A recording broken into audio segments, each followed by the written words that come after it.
Ketika seorang pejabat di Pusat Militer Nasional Indonesia menelpon tadi pagi, ini kesempatan untuk mengajukan sebuah pertanyaan dari Bosman kepadanya. Apakah perang di Ukraina dimonitor dari jam ke jam? Di War Room, apakah ada kamera satelit yang bisa kita monitor gerakan militer di perang Ukraina? Jawabannya iya dan ada. Yang Bosman pun langsung berkomentar. Coba fokuskan kamera ke sisi barat Ukraina di perbatasan Polandia dan coba lihat gerakan tentara yang kira-kira ada sekitar 30 ribuan sedang mau ngedrill latihan perang simulasi di Norwegia. Semuanya tentara yang hadir di Norwegia dan Polandia adalah tentara anggota negara-negara NATO. Satu lagi, coba awasi terus gerakan militer di selatan di 3 kota pelabuhan Ukraina. Di sisi Polandia dan Norwegia sepertinya NATO serius menyiapkan ground trupnya. Dan untuk itu kita lanjut membaca taktik perang Rusia yang bergeser setelah dalam 1 minggu rencana A tidak berjalan dan sekarang menjalankan rencana B, C, dan mungkin sampai Z. Hal ini menjadi lebih menarik walau bengis, namun itulah kenyataan perang.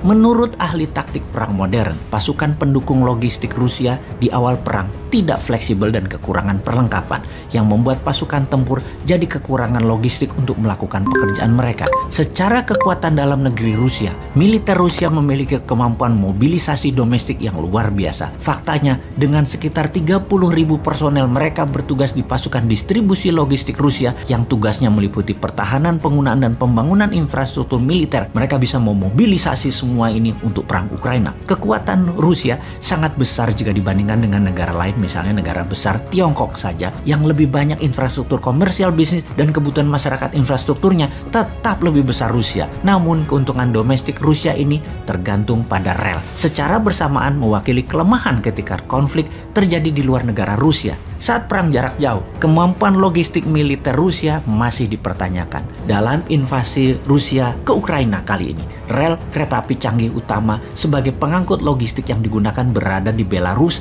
dan di Rusia. Jadi untuk pasokan lebih lanjut ke Ukraina harus menggunakan truk. Ternyata Rusia tidak cukup truk. Disinilah bottleneck pertama dari logistik Rusia. Dari kereta api yang datang banyak pindah ke truk. Kendaraannya kurang. Kita lanjut perubahan strategi yang jitu oleh Rusia kemudian. Inilah dinamisnya perang. Pada angkatan bersenjata Rusia, unit organisasi terbesar dari pasukan darat mereka biasanya didukung oleh 1 brigade dukungan material teknis pada dasarnya. Pasukan pendukung logistik mereka, masing-masing brigade ini terdiri dari 1.000 personil yang mengoperasikan 408 kendaraan pengangkut yang mampu mengangkut 1.870 ton kargo. Ini ternyata agak belum memadai pada saat awal peperangan Ukraina. Menurut pensiunan Letnan Kolonel Alek Versinin, pakar permodelan dan simulasi konflik militer pasukan Rusia, di bawah konfigurasi mereka saat ini, tentara darat Rusia sama sekali tidak mampu mendukung pertempuran lebih dari 90 mil atau 145 km dari tempat pembuangan pasokan logistik, dalam hal ini rel kereta api. Didasarkan pada kecepatan transportasi rata-rata 45 mil atau 70 km per harinya, inilah yang membuat dalam 1 minggu awal invasi, pasukan Rusia gagal mencapai Kiev karena lambatnya dukungan logistik.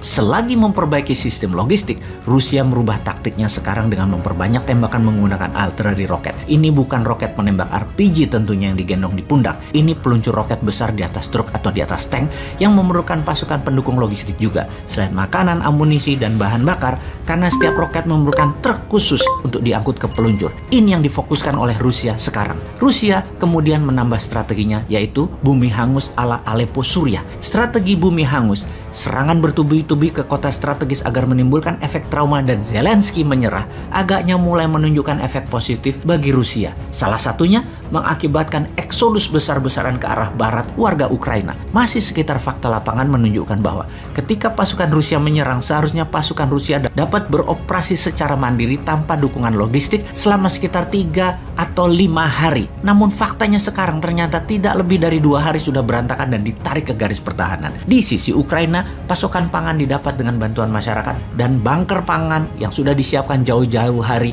di ribuan titik pertahanan di seluruh Ukraina. Karena itu pasukan Rusia menggunakan pasukan Chechnya. Selain mengawasi penduduk, tugas berikutnya adalah mencari tahu di mana letak bunker pangan dan amunisi Ukraina. Rusia juga merubah strategi pasokan darat sekarang. Beroperasinya hanya di mana pasukan tempur meminta pasokan disediakan cepat sesuai kebutuhan dengan hit and run supply logistik menjadi tidak terbaca oleh pasukan Ukraina. Jadi Rusia saat ini pasukan darat yang diutamakan adalah logistik yang harus disediakan dan dilindungi terlebih dahulu, baru serangan militer dilakukan setelahnya. Untuk itu Ukraina juga tahu satu-satunya faktor yang dapat mengatasi masalah logistik ini adalah waktu. Makanya Ukraina bertahan total selama mungkin agar Rusia kehabisan cadangan pangan, amunisi, dan logistiknya. Karena kalau Rusia tidak merubah strategi logistiknya, militer Rusia diduga tidak memiliki kemampuan untuk perang lebih panjang dari 2 bulan. Sungguh, apa yang telah dilakukan pada hari-hari awal invasi Rusia ke Ukraina menentukan titik lemah kekuatan militer Rusia, atau mungkin menunjukkan bahwa titik lemah militer Soviet masih ada di tentara Rusia. Yang jelas di lapangan setiap saat bergeser, dianalisa, tidak ada rumus pasti. Rusia sangat dinamis melakukan perubahan. Dari kacamata pengamat militer pro Barat dan media Barat yang mempromosikan NATO dan Amerika menyatakan kemampuan logistik NATO dan sekutu bisa dibilang merupakan salah satu keunggulan strategis utama dari militer Barat, terutama Amerika, yang jaringan global pangkalan militer serta kemampuan pengangkut laut dan udaranya besar untuk bisa menyiapkan logistik dimanapun di bumi ini. Dan ini kita tunggu buktinya. Kalau NATO benar memiliki kemampuan itu, mengapa sampai saat ini belum berani bergerak juga? Rusia tahu, sangat tahu, NATO tidak mampu.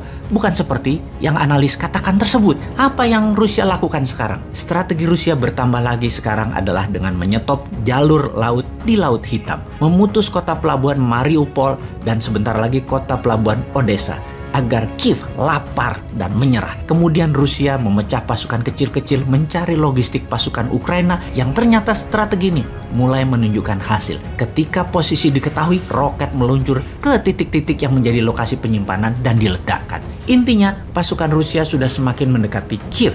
Sudah 3,4 juta warga Ukraina mengungsi ke luar negeri, yang terbanyak di Polandia yang sudah menampung 2 juta pengungsi lebih. Dalam perjalanan mereka yang bergerak pindah, sudah lebih 8 juta warga yang dalam 3 minggu ke depan bisa 7 juta warga Ukraina keluar negara mereka bermigrasi. Negara sekitar sudah mulai gerah. Ada 10.000 pasukan NATO di sekitaran perbatasan dengan wilayah pengungsian dan terus bertambah. Ditambah banyak negara dunia yang saat ini terkesan melawan hegemoni. Salah satunya India. India membeli minyak Rusia sekarang. Kalau Indonesia, bagaimana sih strateginya?